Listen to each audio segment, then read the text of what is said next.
नमस्ते फ्रेंड्स, आप देख रहे हो मेरे YouTube channel the living legend.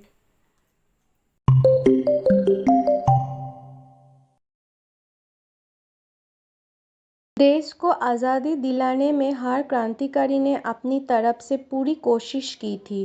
फिर इस आज़ादी की लड़ाई में हर क्रांतिकारी और देशभक्त का सफ़र अलग अलग रहा है। कुछ क्रांतिकारी देश को आज़ाद करने के लिए विलायत में भी जाकर दूसरे देश की मदद से अंग्रेज़ों के खिलाफ लड़ाई करते थे। रासबिहारी बोस भी कुछ ऐसे ही क्रांतिकारी में आते हैं जिन्होंने दूसरे देश में जाकर भारत को आज़ादी दिलाने के लिए प्रयास किए थे। लेकिन रासबिहारी बोस की देश के बाहर जाके क्यों रहना पड़ा, इसके पीछे भी लंबा इतिहास है।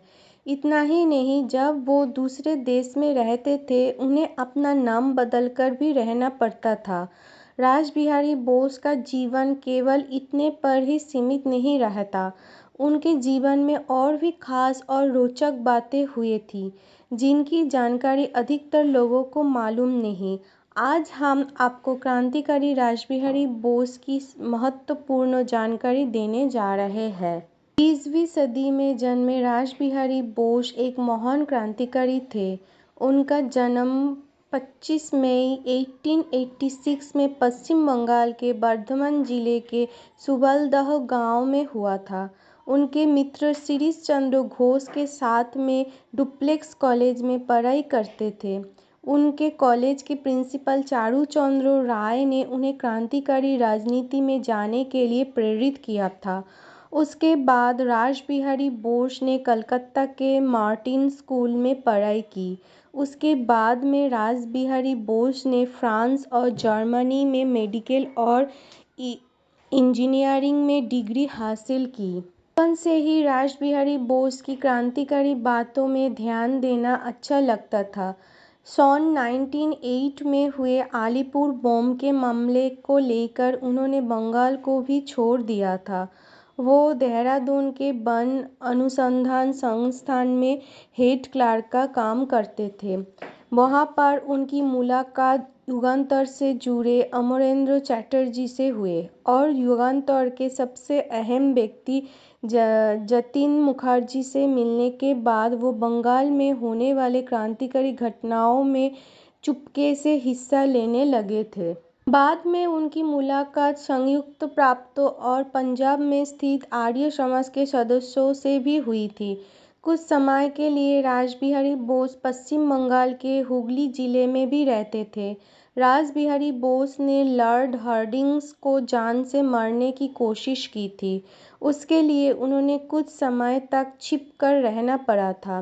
23 दिसंबर 1912 को किंग जॉर्ज पांच का दिल्ली में दरबार भरा था और उस दरबार में लॉर्ड हार्डिंग्स वापस आने के समय उसे मारने की कोशिश की गई थी। अमरेंद्र चटर्जी के शिष्य बसंत कुमार बिश्वास ने हार्डिंग पर बम डालकर हमला किया था, लेकिन उस हमले में हार्डिंग बच गया। उस बम को महेंद्रनाथ नायक ने बनाया था। इस मामले में अंग्रेज विशेष रूप से रासबिहारी बोस को पकड़ने में लगी थी, क्योंकि इस हमले के पीछे उनका ही हाथ था।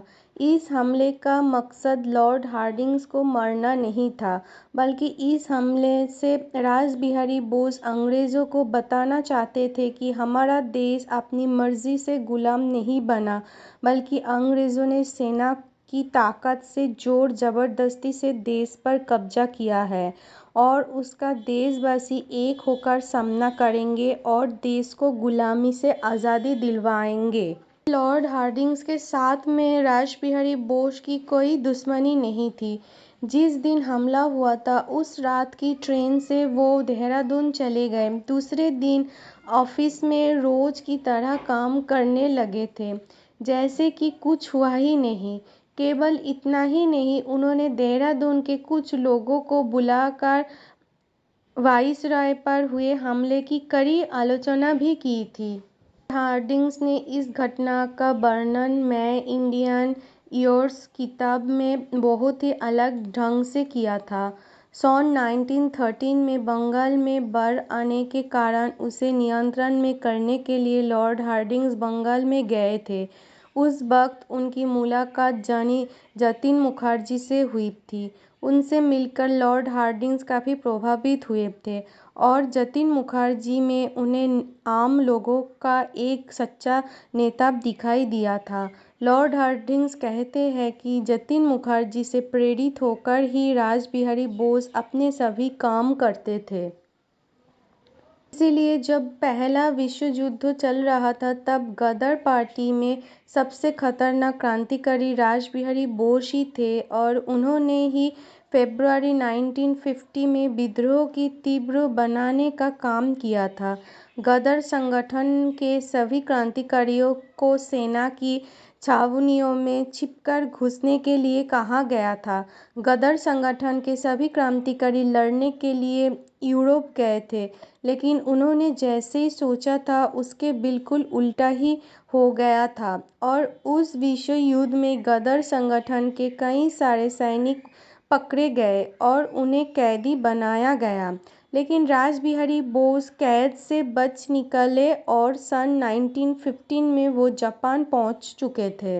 सन 1915 में रासबिहारी बोस जापान में रविंद्रनाथ टैगोर के रिश्तेदार बनकर रहते थे और उन्होंने वहाँ पर खुद का नाम भी बदलकर प्रियनाथ टैगोर रखा था। वहाँ पर वो केवल एशिया समूह के लोगों के साथ में ही रहते थे। सन 1915 से 1918 के दौरान जापान में उन्हें कई बार अपनी पहचान और घर की बदलना पड़ा था, क्योंकि अंग्रेज सरकार उन्हें जापान से बाहर निकलने के लिए जापान सरकार पर दबाव डालती रहती थी। तो आज के लिए इतना ही। मैं फिर से आऊंगी आपके पास एक सुंदर कहानी के साथ। Thank you.